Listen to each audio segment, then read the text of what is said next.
How old were you when you came to the UK? I think I was 5 or 6. Do you have any memories of not being in the UK? Oh yeah, loads. Yeah, Oh, right, I have okay, really cool. like weird, vivid memories of being like a toddler as well. I've got like I think like slightly photographic memory, which That's is a bit weird. interesting. Yeah. So like I remember like being like 3 years old and visiting my dad's friend, and then he'd like come round 20 years later. I'd be like, oh yeah, I remember we went to his house in Chiswick, and he'd be like, what?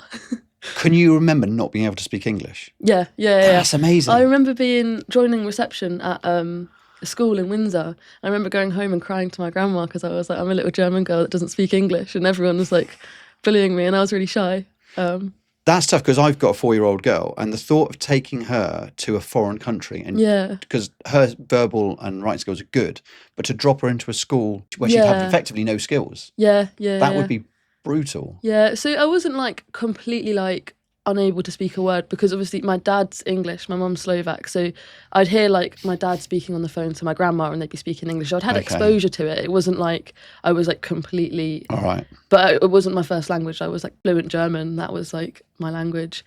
At that age, in a way, like I wasn't even able to process like it being a difficult thing. It was just like, I don't really know. Like I was like, with hindsight, if I would go back and I'd like kids would be making fun of me, like, what do you mean you don't know what this word means? I'd be like, yeah, okay, but I speak 3 other languages and I'm 5. Like, but at that age, I was just like, a little bit intimidated. So it just made me really shy.